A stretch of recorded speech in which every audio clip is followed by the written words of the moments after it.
Hello, ladies and gentlemen. It's Adon Rigg here with Clean Freak, and today I am very, very excited to have a special guest, Mr. Stephen Ashkin. Now, if you don't know who he is, stay tuned. You're going to want to. And we're going to talk today about Hygiene Theater.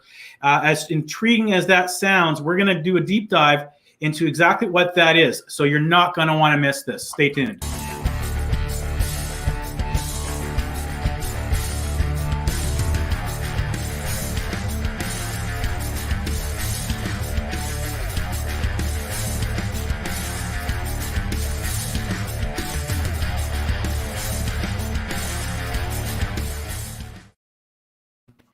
All right, welcome. Hello, ladies and gentlemen. Mr. Stephen Ashkin is with us. And for those of you that don't know him, he'll do a little introduction in a minute, but he's known as the father of green cleaning. And for someone like myself, I can tell you that once I started to learn about Stephen's material, his thoughts, and his vision, I'm going to say Stephen was around 2006, 2007. It really changed the trajectory of my career because I really started to see, I kind of put it together. I kind of could see that we had a bigger purpose in this industry. And for those that don't know, if you can get your hands on Green Cleaning for Dummies, make sure you do. It is a wealth of information. And also, too, is green selling tips. Very, very good information ahead of the time. Stephen, welcome to the show. Well, thank you, Adon. It is a pleasure to be here with you and your audience. And thank you to everybody listening in. Yeah, very glad and happy to have you on the show. So I'll put a little forefront to everybody. I watched Stephen about 2 weeks ago now. Stephen and I have talked before, obviously, and he was talking about Hygiene Theater. And it's the first time I had heard the term Hygiene Theater. And I was only able to catch about the first half of the presentation, but it really had me intrigued. And I reached out to Stephen. I said, listen, this is going to be absolutely great for our audience and for the industry as a whole. And so let's start, Stephen. Look, maybe let's start off with what is Hygiene Theater, because it's I just love the name. It automatically paints a picture in my mind. But maybe kind of let everybody know what it actually is and how we can embrace it or not embrace it. It would be my pleasure. And would you be able to put up my slide presentation? Absolutely. You are awesome. You know, like you and many of the people listening in, I've been in the cleaning industry literally my entire life, and we'll get into a little bit about my background in just a second. But, you know, for those of us who have spent a career in the industry, we clearly recognize that, you know, often cleaning not only is done based on appearances, but really our customers, facility managers and others, they really determine the success of our cleaning by how little they can spend and how many complaints they get. And from all of this, you know, what we're finding from the pandemic is that we're finally at a point where people are actually paying attention to cleaning, and they're taking cleaning very seriously. So what that leads to is sort of hygiene theater. You know, some people, because of the pandemic, are doing incredible things. They're taking incredible lengths and spending large sums of money to address the pandemic. But often it's really just done for show, right? They want to see people out there. They want to see, you know, as you can see from the slide, the picture of the person inside an airplane with their sprayer spraying down the entire airplane. And we've created this theater, this expectation, this show. And the question starts becoming, well, what's actually really important? So, you know, my basic thought is it's time to move beyond cleaning for appearances. And that's what this time presents for us.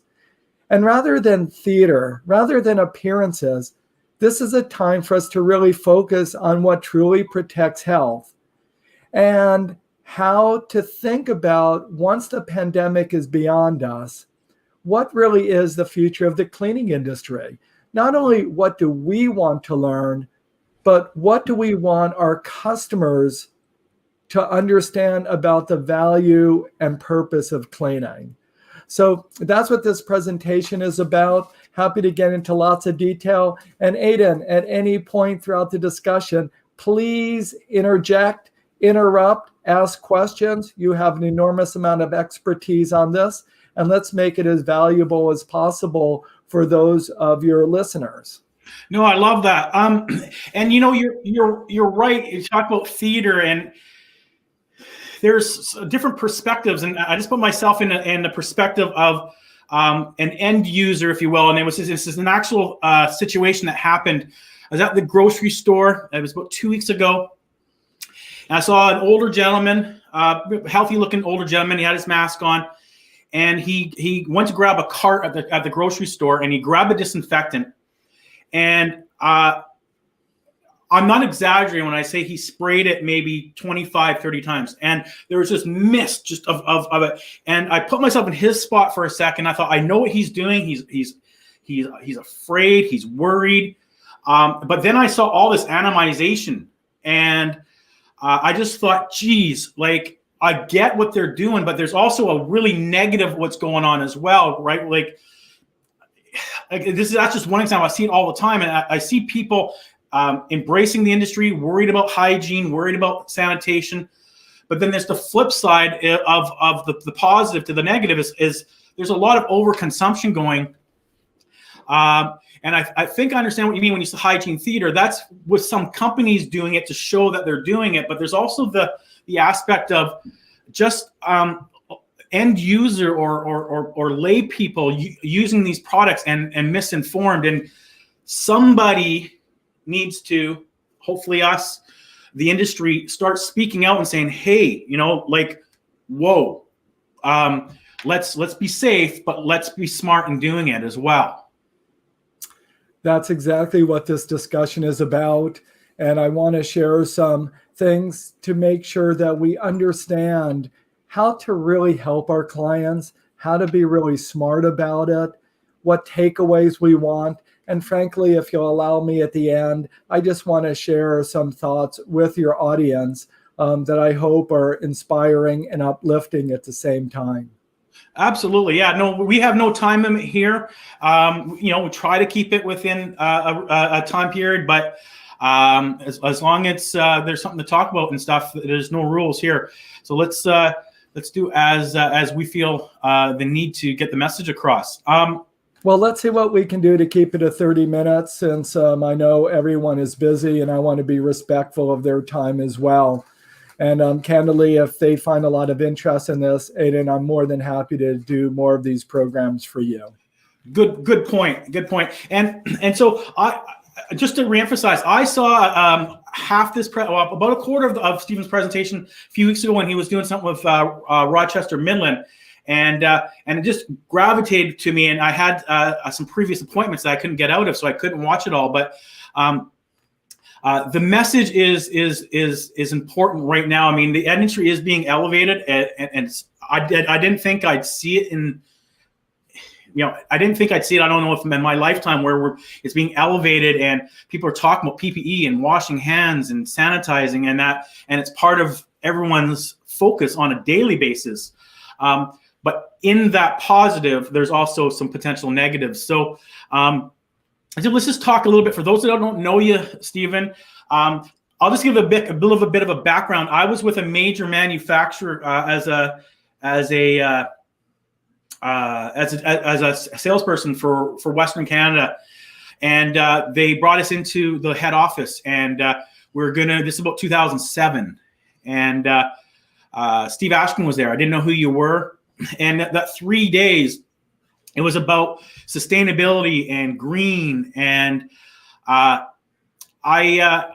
was just mesmerized, and I learned a lot. And then when but I didn't know who you were aside from that. And then when I left, I ended up being with Rochester Midland, and had found out that you had connections with them and had been talking about what we're talking about, what I learned in 2007, as early as the early 90s. I think even before that, but this is something you've been talking about and passionate about before people were listening. Well, I have the fortune of growing up in a family-owned cleaning product manufacturing business. So, I've been sweeping the floor in the lab since I was literally 7 years of age. Mm. And, I remember in the early days of my father's business where we used formaldehyde as a preservative. Formaldehyde, of course, is a known carcinogen. We use solvents, 2-butoxyethanol, butyl-based solvents that were incredibly effective, and they mixed easily with water. But they also, we now know, can be absorbed through the skin and can attack major organs and be a reproductive toxin. We use detergents that have serious environmental impacts after they're washed down the drain. And at the time, we didn't know any better. The products worked, they were cost effective. But now fast forward 40 years, 50 years, Wow. The industry has done amazing things. Our ingredient manufacturers, our formulators have so many options, and they've figured out how to make products today that perform well, that are cost effective, but just pick ingredients and are formulated in ways that just further reduce impacts on human health and the environment. So, the world has changed. We've learned a lot. Technology has changed a lot. And this has just been a passion of mine to really try to not only make safer environments for our workers, for building occupants, but also to be innovative and to be leaders. We work in an incredibly competitive industry. Our products are often considered commodities. So there's so much price pressure, but there's also real opportunities to make a difference. And part of what's really driven me isn't just the business side, it's candidly because I care. After I went to college, I did a church mission for 6 years. This green cleaning issue is really just an extension of my caring about the people that worked in our industry, especially our frontline workers. So you see in the picture on the screen on the top right-hand corner, that's Carrie, the love of my life. And 3 years ago, she was diagnosed with breast cancer, and there she is getting ready for her surgery. For those of you who know me, the reason I'm bald is because I shave my head to be supportive of her. And I actually keep my head shaven as a reminder of why we clean. And to be very clear about it, I am not suggesting that cleaning products caused her cancer. What I am suggesting is that the reason we clean is to remove the contaminants that expose people to things that can harm their health. And this is a very important mission and passion that I hope we all share. So I'm motivated by a lot of different reasons. And frankly, this is very personal to me. And I hope all of us really do embrace the opportunity to protect people's health and reduce negative environmental impacts. Well, that's a great story. I didn't know that about your wife and why your head was bald, and I hope she's doing well. Cancer hits most everybody in one shape or another. So for me, I kind of look to you, and I think a lot of people do. And I like to say I stand on the shoulder of giants, and when I say that, I quite honestly, as far as this industry goes, I mean I'm standing on your shoulders, and I mean that sincerely. I know other people do as well. And I see that we've finally gotten to a point that you initiated, to be frank, and a lot of people have embraced now, manufacturers, distributors, and the messages that's in these books that you wrote so long ago and have been preaching and banging on the drum. People are listening. And it's a question for me to learn from you as well right now. It's what's the next step? Like, we got the awareness. A lot of people are recognizing cleaning for health. Not everybody. There's a lot of work to do. But there's a lot of people in the industry now talking about cleaning for health. Actually, I just know someone last night that emailed me, and and saved the name, a domain name that's Cleaning for Health, and I won't say the whole thing, and emailed me and said, hey, what do you think of this? And I thought, oh, that sounds great. But that Cleaning from Health, that whole concept came from you.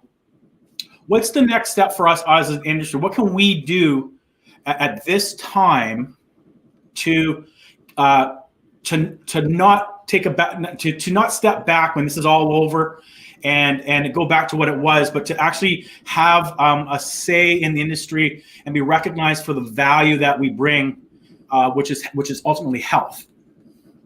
Well, the first thing, and then we probably should jump into the discussion so that we don't spend too much time on this. Sure. But first of all, thank you very much for your kind comments. Just as you commented that you stand on the shoulders of others, so have I.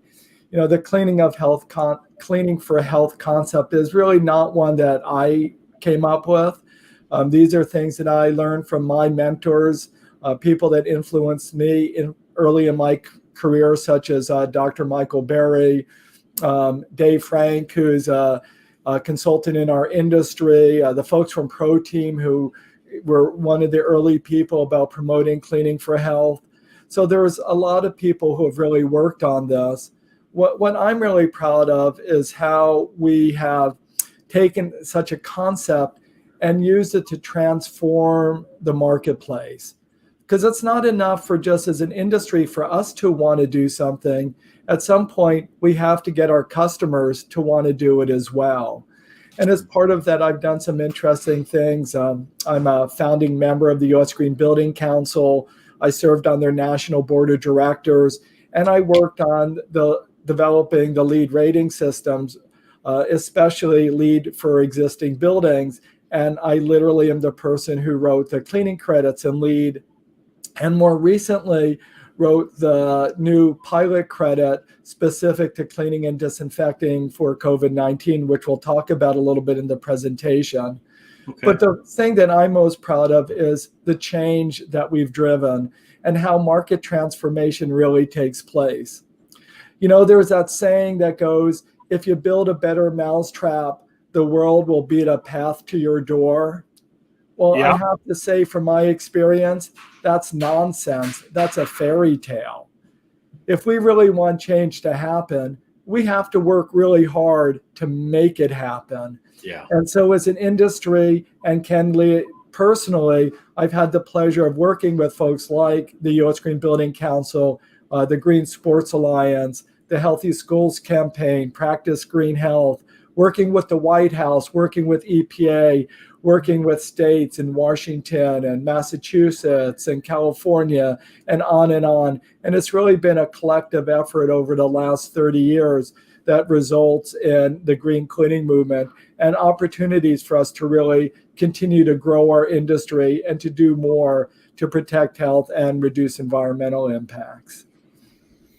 Yeah, and that's really what we're talking about today. Is for those that aren't aware, I mean, there's so many of us that still think of cleaning for appearance, and it's really about cleaning for health. And I'll give a quick little story to kind of segment this. Is I guess it was January or February, Stephen. I went to a doctor, and they were on the second floor, and the first floor was just. There was nothing there. There was no office. You had to take the elevator up. But as you walked in, it was just a hallway leading to an elevator.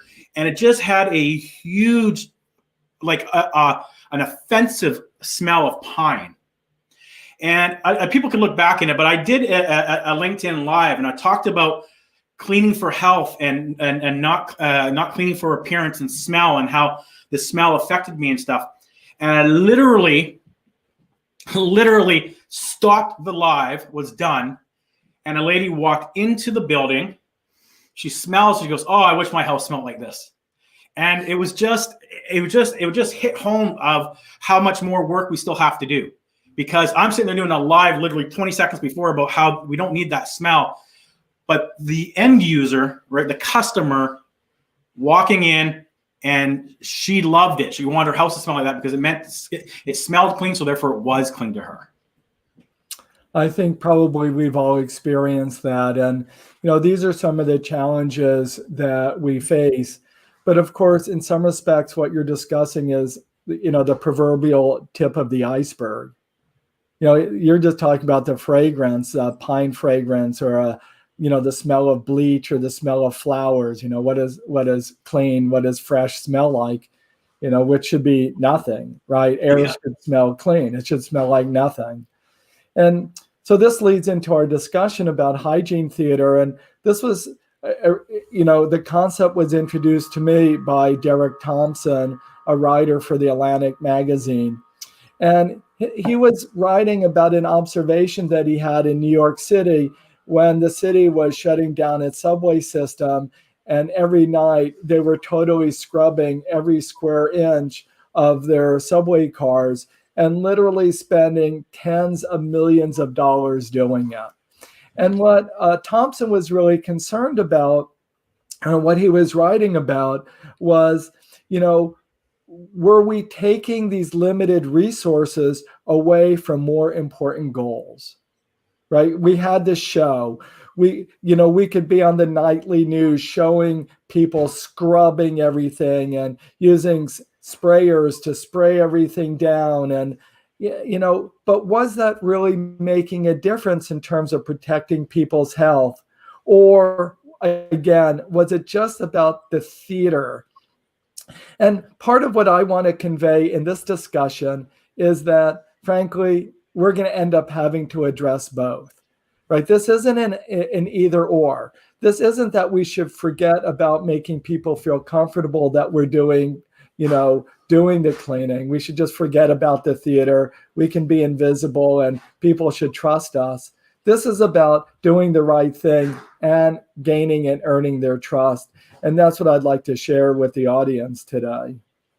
Yeah. We all have, I guess we all have different thoughts. My thought process is, when the COVID outbreak first started, is just seeing the trucks, in China going down the street, just massively spraying disinfectant. And then, you're now bringing back the memories of, I believe it was New York City and stuff, where they're just hosing down the subways and the rail trains and things like that. So when you talk about that,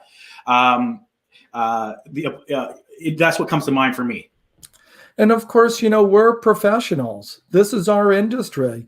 We're the people that need to be explaining to our customers what health really is, what really is the risk from COVID, how it really is spread, how we really need to use cleaning effectively to protect health, how we need to be smarter about it. And with all of that, this future vision of what we want our customers to take away once COVID is behind us. So we have to be smart and be informed about this. So the first thing that I really want to discuss is to get everyone on board with the basic definition of health. And I think this is sort of foundational to the discussion. And this is from Mike Berry's book, Cleaning for Health, Protecting the Built Environment, which actually really affected my life and my understanding of why we really clean.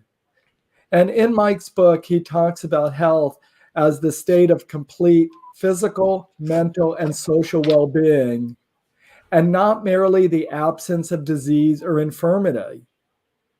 And the reason that this is so important is because, sure, we can remove all the contaminants, we can remove the pathogens, we can remove lead dust, we can remove mold spores, we can remove dust that's contaminated with pesticides, we can remove all these things that, can ultimately harm people's health.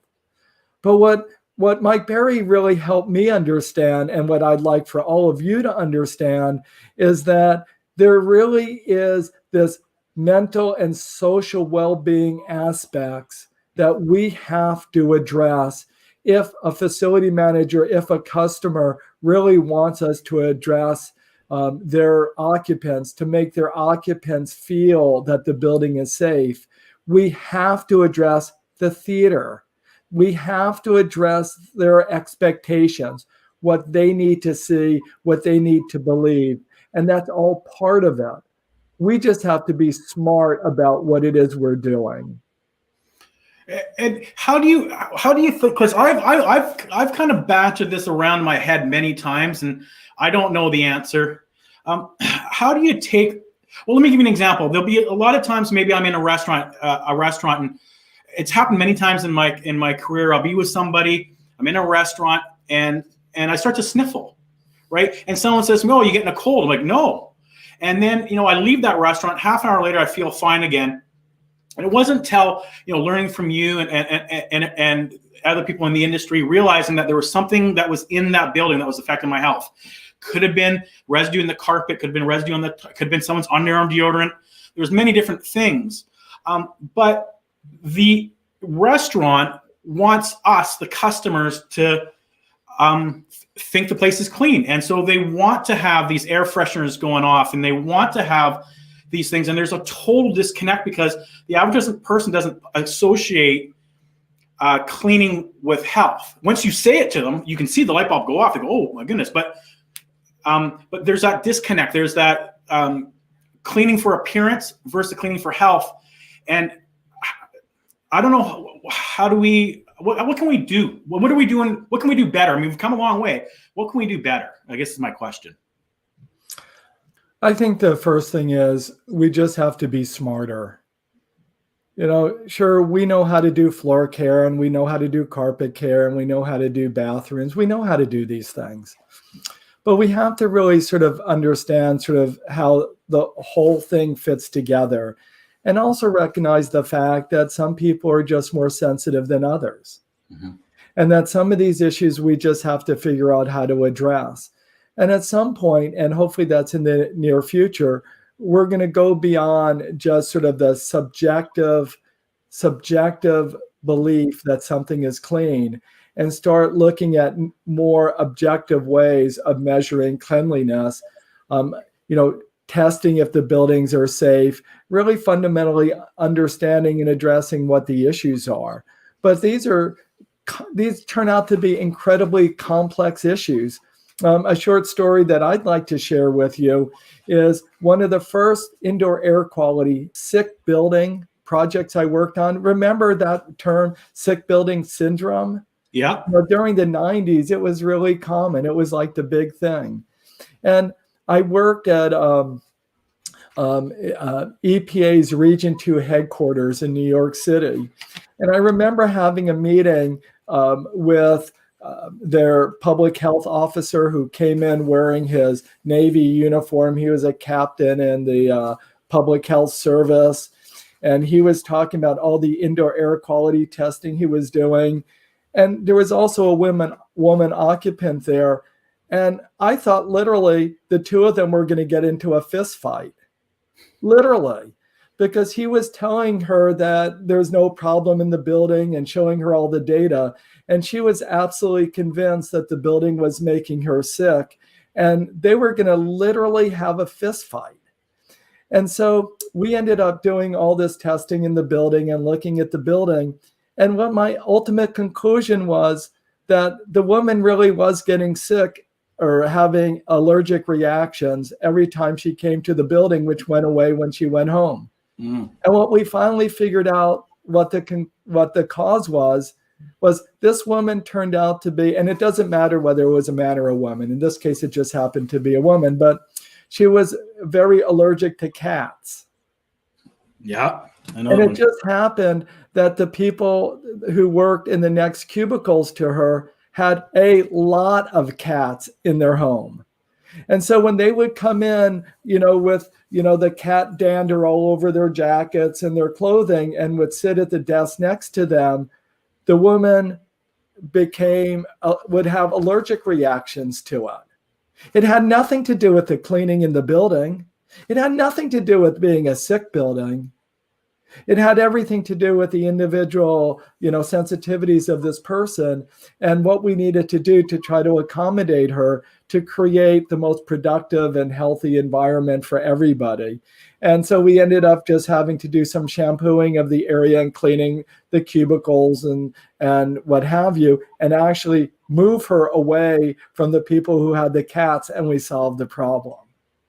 So these are complex issues. That's really what my point is. And sometimes we become really defensive, or, we look at it as someone questioning the efficacy and the performance of our products or our services, when there's other things that are going on that really contribute to the problems. And of course, our objective should be to solve what it is we're doing. And ultimately, you can see from the slide that you have up, part of what our goal has to be is basically doing the right thing.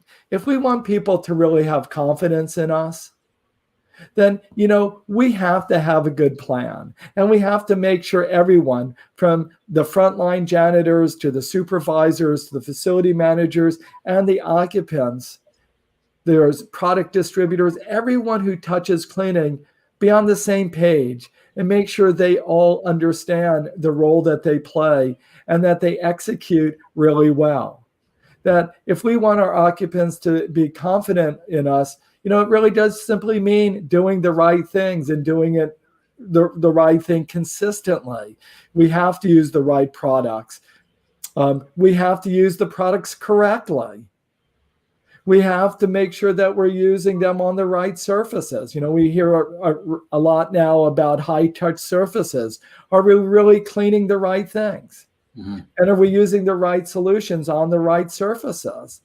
Are we cleaning at the right frequencies? Do they need to be cleaned once a day? Do they need to be cleaned every other day? Should some areas like break rooms and food service areas be cleaned multiple times throughout the day? And how disinfecting plays into all of that? Do we use them at the right times? Right? I mean, if people are taking breaks at 10 o'clock and at 2 o'clock, is that a good time to clean, or do we only clean at midnight? How do we really think about the frequencies if we're really thinking about protecting people's health? And then it goes on to making sure we're checking the work and doing things correctly, that we're validating our work so we can show people that we indeed cleaned and disinfected properly and have the documentation to prove it. And then finally, are we engaging the occupants? We all go into so many buildings where people will be in an office and they'll lock the door, put the trash can outside the door, or they do the proverbial wave by, we don't have to clean their office today. Yeah. How do we convince the building occupants that, frankly, that's not acceptable? That because every office is connected through the HVAC system, what goes on in their office, while it may be their private office, but the contaminants in their office are getting circulated through the entire building, and they have to allow us to come in and properly clean and disinfect it. So all of these things are necessary to make sure we really can give people confidence that we've done the right thing, and we can basically prove it to them because we've measured it, we can document it, we can show them the plan. And of course, if we need to learn and modify it, just like the person who is allergic to cats, how do we figure out how best to accommodate them based on the data and the processes and the things that we know what to do and how to do it and that we are doing? So we can do this if we're just smart about it.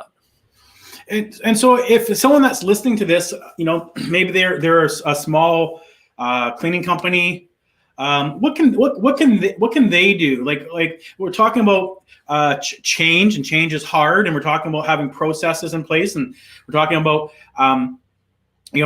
thinking about what we're doing. You mentioned a break room at 10 and at 2, but we're disinfecting at midnight. What's the first step that someone can start to do to start to move this forward and start to implement some of these ideas and these concepts? Well, thank you. It's a great question. And would you go to the next slide, please? Yeah. So the first thing that I talked about in the last slide is just having a good game plan. Yeah. So the thing that I want to recommend to everyone listening is that you Google, LEED, safety first, cleaning, disinfecting your space, the new pilot credit, and that you consider using this as the roadmap for the green approach to cleaning and disinfecting for COVID-19. And frankly, it's applicable to dealing with any infectious diseases and just things we need to do to protect people's health. And if you go to the next slide, I'm happy to sort of walk through it just a little bit and discuss it. But this is the things that, the person you just described needs to do. There's no need to reinvent the wheel. None. As a matter of fact, I believe that you're better off to go in and tell your customers that this is the LEED pilot credit. LEED is highly respected. They, have certified over 100,000 buildings in the U.S., over 125,000 globally. It's a very well-respected standard, and you're just there to help them. And especially for a small contractor or a small distributor or even a large one, then it moves it beyond just what you and your company think to what sort of an organization that comes with the credibility of the USGBC brings to the table, and you can just help them implement it. Mm. So the first section deals with product selection, right? Using the right products. And in the LEED credit, not only does it address the proper selection of disinfectants from EPA's List N, and I'm not going to really get into a lot of detail on any of these things. So, Adon, we can do another discussion on that in another time. But we not only want to use the right disinfectants and cleaning products, but, cleaning uses lots of products. So let's be smart about the paper products that you're using, the plastic liners you're using, the mops, the buckets, the vacuum cleaners, the tools and supplies, the mops, you name it. You can make decisions that have an impact on people's health and the environment. So selecting the right products is the first place to start. And the LEED credit goes through what all the requirements for that is. It then gets into procedures on cleaning and disinfecting. And that includes things like, they don't get into the details on, the right way to clean a bathroom, right? There's a number of different ways to do it. Yeah. But what it does get into is things like, let's make sure we're reading the product labels. And if the disinfectant requires 10 minutes of dwell time, that we actually build a process that allows for the dwell time, the chemicals actually to work. But it also gets into testing, identifying high touch surfaces. And that's an issue that's important to me because if you look at what CDC and EPA identify, they just provide a list. And the list usually has things on it like light switches and door handles and so forth and so on. But the point I want to make to you and to the audience is just because it's a light switch does not make it a high-touch surface. That's a good point. Yeah. Right? I mean, a light switch in an office that's never used or is only used by the same person once a day is not a high-touch surface. Right? A high-touch surface is a surface that's touched frequently by lots of people. And it's important for us to identify which of those surfaces in a building are high-touch surfaces, so we make sure we're focusing on them so it's not just theater, right? This is all about using resources where it matters most. So that's what that section of the credit addresses, high-touch surfaces and testing using ATP meters and other technologies to make sure that we can validate that we've done a good job.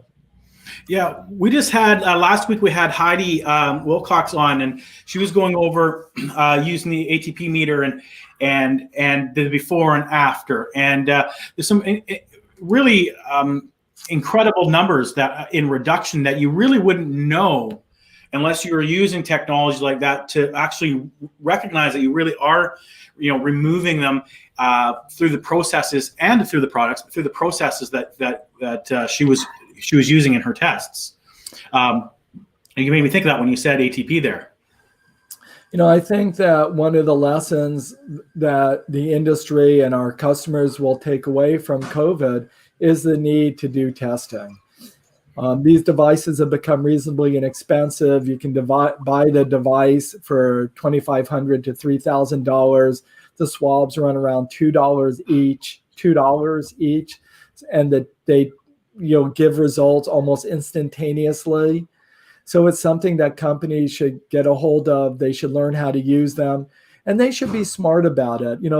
That testing is not meant to be punitive, right? This is not a gotcha where we're trying to find places where a janitor may not have cleaned.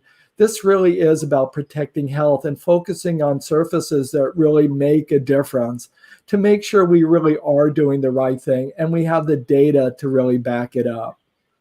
Yeah, you just, when you talked about high touch surfaces, I just did a video, just finished it, but looking at some of the high touch surfaces, and there's little things that even just brought back a memory, helped me remember while I was doing the video, which things like vending machine buttons and water fountain buttons and microwaves, and when you talk about that, you bring up a great point when you talk about coming into like my office here as an example. I'll probably touch that light switch twice a day, turn the light on, turn the light off.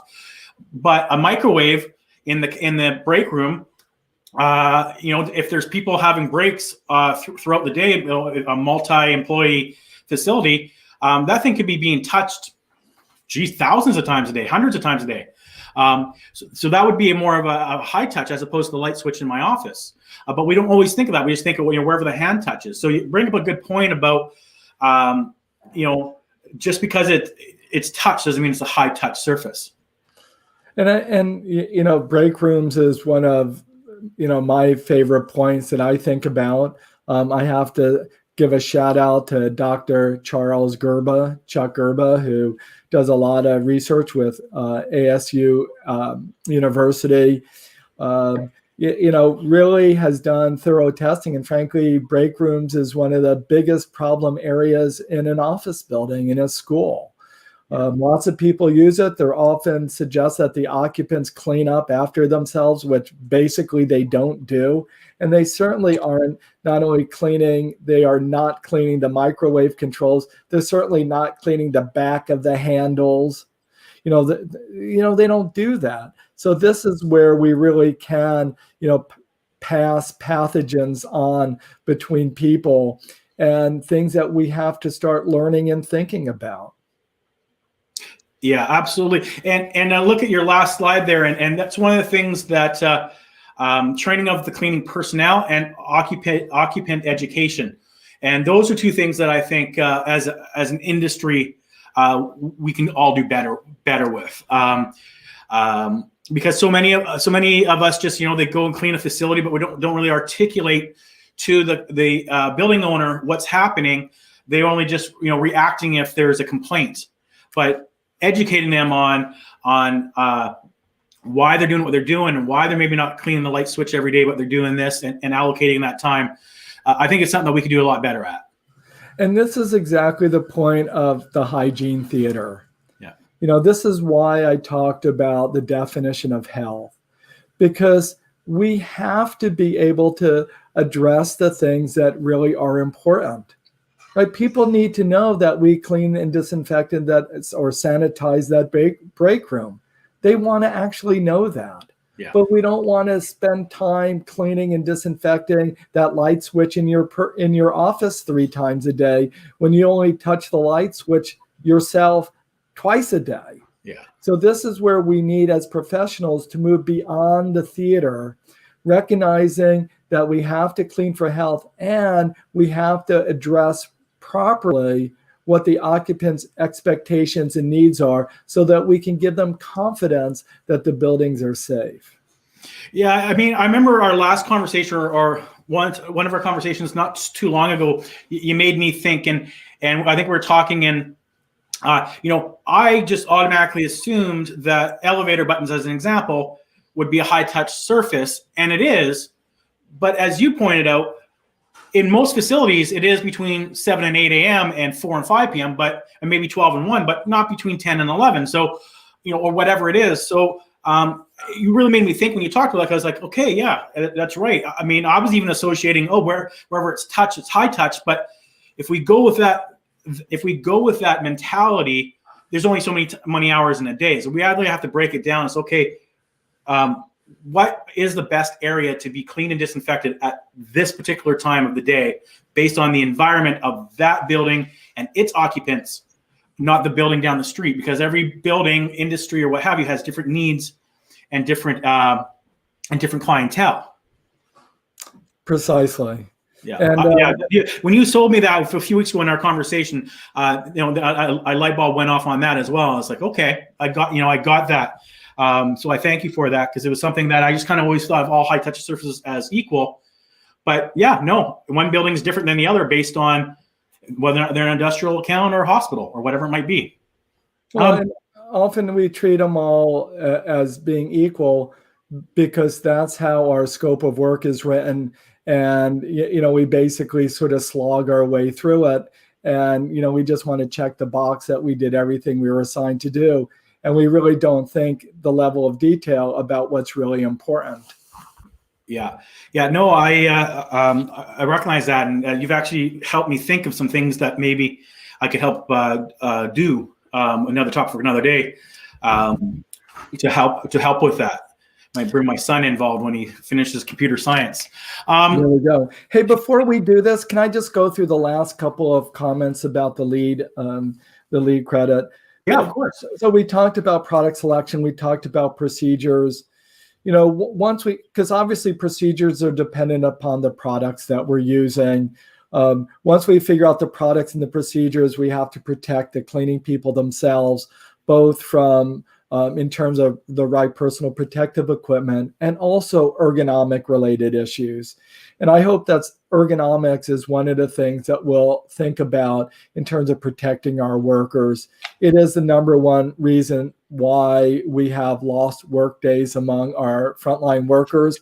It's not exposures to chemicals, it's back aches, shoulder aches, injuries, those kind of things. So we do need to think about our workers in terms of both PPE and ergonomics. So once we've addressed those three things, then we can put training programs together to make sure the workers know how to use the right products, they're using them on the right surfaces, they're protecting their health. We train them. And in this particular pilot credit, we also identify 3 training programs. 2 of them are from SEIU's East and West Coast training funds. The other one is from the Building Service Contractors Association. But these 3 training programs, again, address both unionized and non-unionized workers to understand things, not just on process, but more importantly on understanding the basics of infection control and prevention, why you wear a face covering, right? Let's teach our people. It's not they're going to get fired if they don't. I mean, they may get fired if they don't, but at some point, let's treat them as professionals and explain to them how wearing gloves and wearing PPE and, face coverings, those kind of things actually reduce their risk, that they can control and have impacts that protect themselves. So there's some great training programs out there. And then the 5th one is the occupant education part. And that's why, Adon, I wanted to go back over this, because again, from the Hygiene Theater issue, there's plenty of things that we can do to show our occupants that we've actually cleaned, even if we're cleaning, when the building is unoccupied. So for example, we can put little sticky notes on people's desks that says, your office was clean last night, or that this break room was clean, and here's who to call if you have an issue. There's signage that we can put up in bathrooms, in conference rooms, in public areas where a custodian just checks off or initials when they last cleaned to give people confidence. There's door hangers we can put on doors. There's electronic, digital signage we can use. There's so many ways that we can address what occupants see and understand and know, not only about what we've done as a cleaning industry, but also what they need to do to not only protect their health, but to protect everyone that's in the building. So again, this pilot credit is really a comprehensive roadmap, a game plan to help, whether you're a service provider or distributor or a facility manager, really make sure you're dotting all the I's, crossing all the T's, and have the best approach to be able to address, occupant health, not only now, but going forward once COVID is behind us. I love what you're talking about there, because you immediately made me think, before COVID, I haven't been doing a lot of traveling, but I did a lot of traveling. And I'm hoping that doesn't come back as the travel part. And one of the things that I've always just wondered why they don't do it is being in a hotel. And the first thing I do when I go into a hotel, I walk in, I rip the cover off, I take my disinfectant wipe, I disinfect the remote. And this is in really expensive hotels or not so expensive hotels. And I've always just wondered, why is there not simply a piece of paper that has been checked off and it goes, fresh laundered room, disinfected remote, whatever. And I would have a great perception. I would enter my room and actually have less, worry, anxiety. And I'm in the business, so maybe I overthink it going into a hotel where the average person doesn't, perhaps. But that education, and I put myself in that room, I want to be educated when I come into my hotel room, that's been done. And I think that we could really do that a lot better job in schools, as an example, by educating the parents through door hangers or posters or on the wall. We're using scent-free products or whatever it is to educate. So I think we could really, I know I could really, that is a huge part that we can do a better job of communicating to the occupants, tenants, customers, whatever it is, whatever form they take on in that building.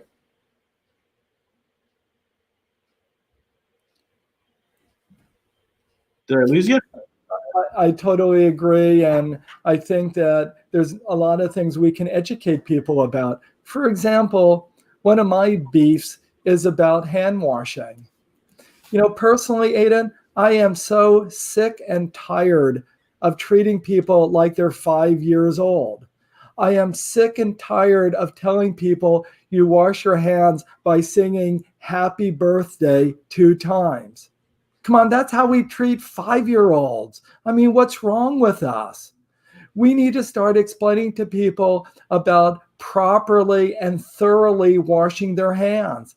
Come on, if we just rub our palms together for 20 seconds, our hands are not going to be clean. Why aren't we teaching people about washing between the fingers, washing each individual fingers, the thumbs, the back of the hands, the knuckles, the fingertips? Come on. We are professionals. We need to start teaching people about this stuff. We need to teach them about what's appropriate to clean, when to use a disinfectant, when just a detergent solution will be adequate. We're the people that need to do that.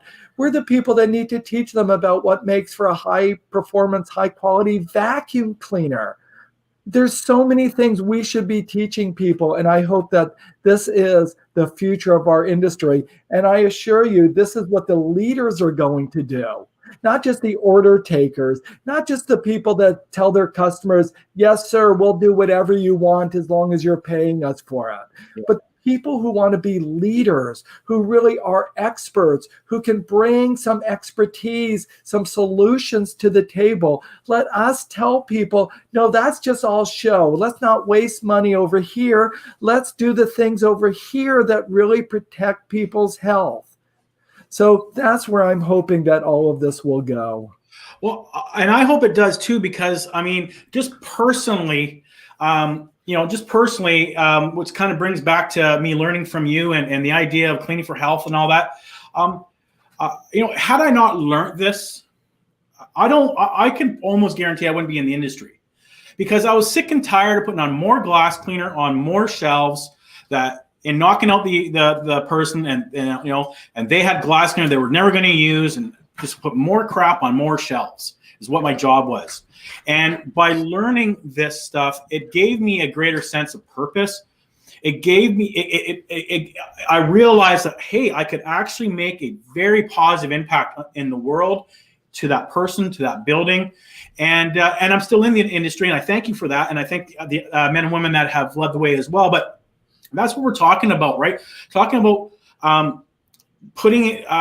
educating people and helping them see the benefits of cleaning for health and cleaning properly. And when they see it, you can never go back when you see something. And when I talk to people and I see the light bulb go on, I have friends all the time, cleaning for health, what do you mean? And I'll say something to them, they go, oh, and you can see that light bulb goes on.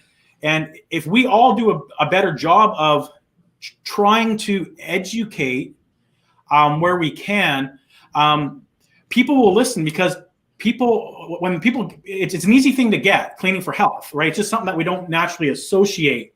And so it's something that people aren't going to resist and go, oh, I don't know about that. It just, when they hear it, it makes sense. Indeed. And again, we're professionals. This is our industry. We can't expect them to bring it to us and tell us to do it. We're the ones that have to go to them and explain what the issues are and help them really do it, and also help them understand what their trade-offs are, right? Costs are real. Yeah. Now, I have a client, a major technology company. They literally increased the frequency of cleaning fivefold. Now, they're a very large and successful company, and I guess they can afford it. But what a waste. What an incredible waste. Yeah. We're the ones that have to go in, and if we're good at what we do, and say, here's our recommendations. Here's how to really protect your occupants. And look, we can also do it with products that further reduce impacts on health and the environment. And for those of you who think about sustainability, I assure you that it's the next big thing in our industry. Absolutely. And not only about the products, but it's really about how our companies operate.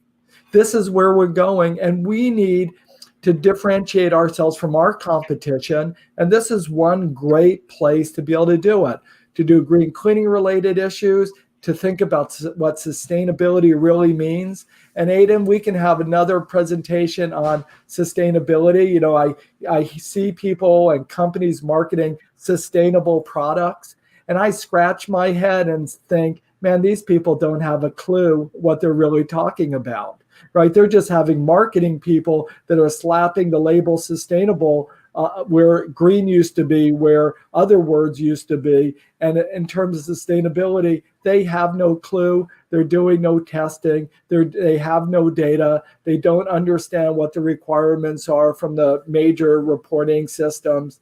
So this is a time that we really can show leadership. And I assure you, or at least I firmly believe, that if you want to be successful in our industry, that this is a pathway to help you do that. 1,000%, 1,000%. And I would love to have another session with you and talk about sustainability. I know it's something I can learn from. It's something I've studied, and we play a major role in sustainability, especially when it comes to buildings.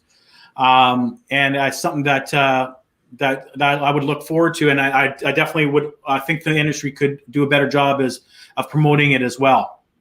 Well, and just one comment to that, and then I'd like to just address some closing thoughts, is we need to stop thinking about how we help others do sustainability.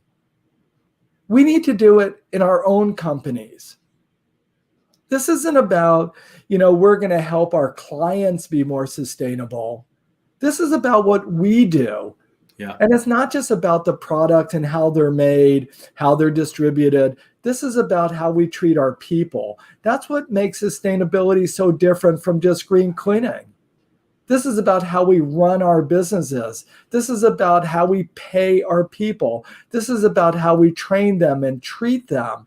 This is what sustainability is all about. It's not about, well, we're going to sell a bundle of green products to a company and tell them, oh, we've now made you more sustainable. What are we doing? What are we doing in our own buildings about energy efficiency and water conservation and reducing waste? What are we doing in our own companies? What are we doing with transportation? Even in service providers who are taking carpools or public transportation to get to the job sites, or distributors who are dropping off their products to buildings. What are they thinking about in terms of fuel efficiency and reducing emissions? This is not just about helping our customers. Let's fix our own industry.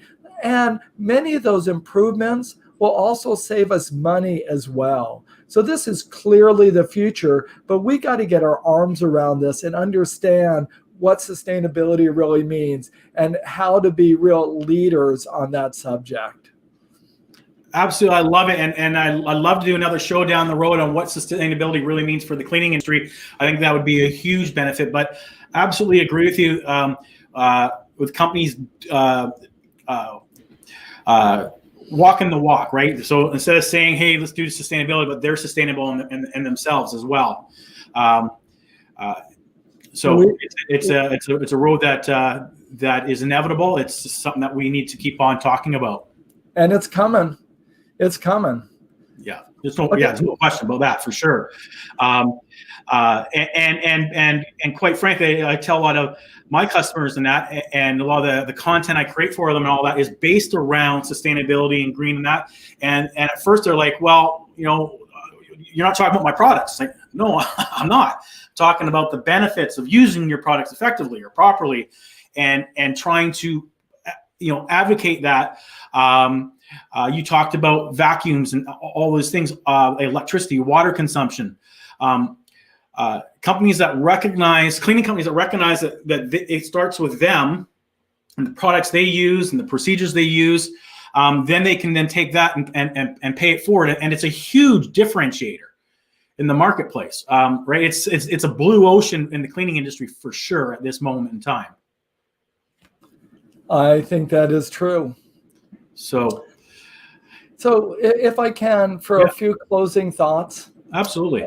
And these are sort of personal thoughts that I want to share with you and your listeners.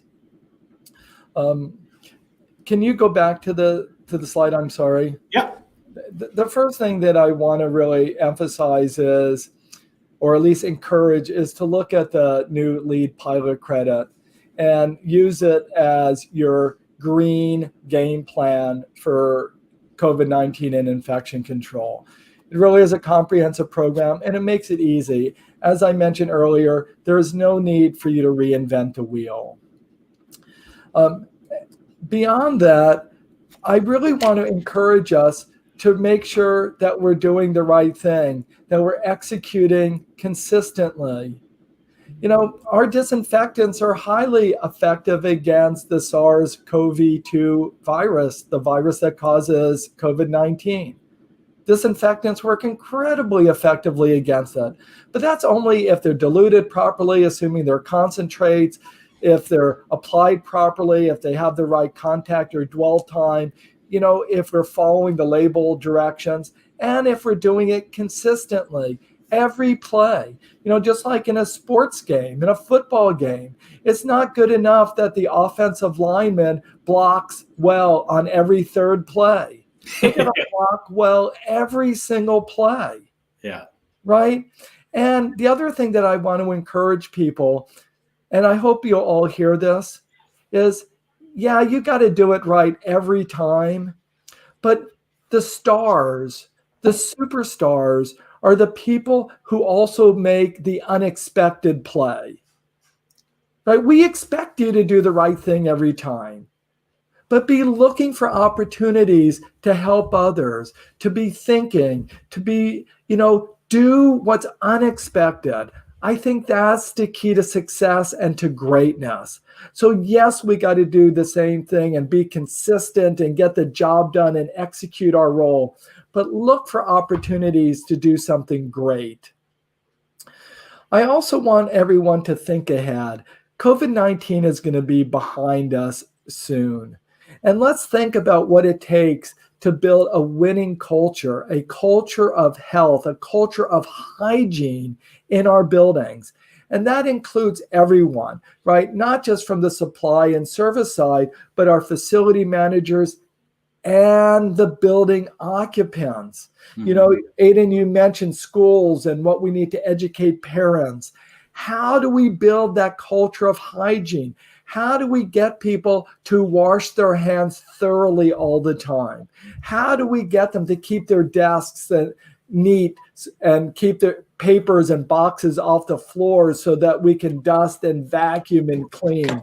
How do we create that culture? How do we get people to clean up after themselves in the break rooms? It's easy to get, 5-year-old kids to pick up their crayons off of the floor and put them in their desks at the end of the day. How do we get adults to do that? Yeah. So how do we really think about what is that culture of hygiene? Not hygiene theater. What do we really want people to understand? And finally, 2 last things. One is, I want everyone to know that what you do matters. Yeah, for sure. Right? You make a difference from the products you sell. You have a choice if you're a distributor to sell an ammoniated glass cleaner or a non-ammoniated glass cleaner. But why in 2020, 2021, would anyone want to use an ammoniated glass cleaner? That's nonsense. We have better products. Make a difference. Help people understand what is better for them, what's better for you, to use leading edge technologies. And for those of you who are listening who are purchasers, understand that every purchase you make sends a clear message to the marketplace about what's important. A few minutes ago, we talked about sustainability. Have you ever asked your suppliers what they're doing from a sustainability perspective? Have you asked them about what they're doing in their own buildings, or how they're treating their workers, or what's going on if they're importing products? Or do you not care? By simply asking that question will change our industry. So please understand the power that you have and that you really can make a difference, not just professionally, but the same is true when you go to the grocery store or the mass merchandiser to buy products. What you buy, what you do really does matter. And then the final comment I have to everybody is, please take care of yourselves. Let's be honest. Again, I talked about the definition of health at the beginning. This isn't just, the mental and social and physical well-being of our building occupants. This applies to us as well. Let's face it, during the pandemic, this has been an incredibly stressful period. Incredibly.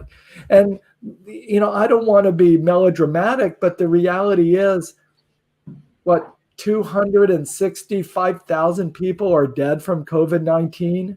Another 100,000 are expected to die in the next couple months. There are families who are suffering.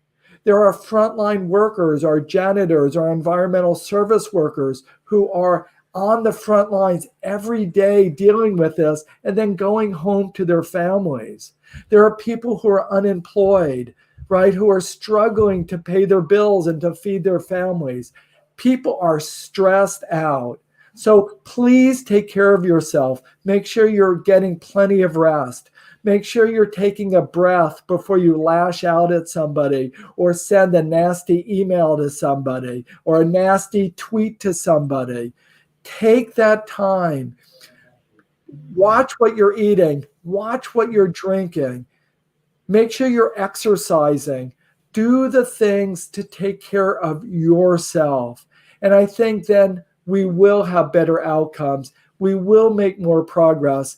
And, COVID-19 will be behind us in another 6 months. That's when the vaccine will be all out there. We'll get beyond this. But in the meantime, let's do our best to take care of ourselves, take care of our families, take care of our peers, take care of our customers. And together, we really can make a difference. Yeah, well said. And to say that I think most of us are looking, 30 days from now, when it hits January 1st for a new year, and it's been a stressful year. It has for a lot of people.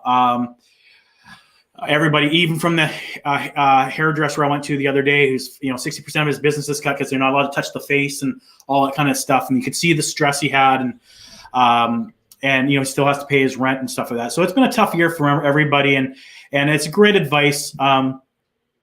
Think twice before you send the email, send the tweet, send the text, because it's been a trying time for everybody. But I think the good news is, there's definitely a light at the end of the tunnel. Might be 3 months, might be 6 months, but this will be behind us. And from the cleaning industry perspective, we've been given a platform that is respect, right? That people are respecting the job we do, and we can take this and move it forward and elevate the status.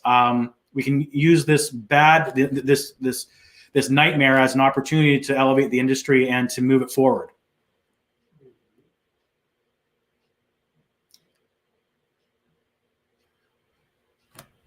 So, Steve, I want to just thank you very much. You truly are the father of green cleaning. I continue to learn from you, and I hope everyone will have listened to this. You can be reached at steve@ashkingroup.com if you have questions. And Steve, I want to thank you very much for your time today. It's my pleasure, Adon, and my thanks again to your listeners. I hope this has been interesting and stimulating. We have a lot of work ahead of us, but the future really is bright.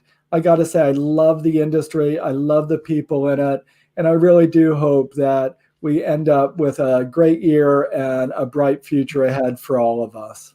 I agree. And Steve, with that, thank you very much. Ladies and gentlemen, you've been watching the Clean Freak Show with our guest, Steve Ashkin, the father of green cleaning. And I will see you next Tuesday, 12 p.m. Pacific. Take care, everyone.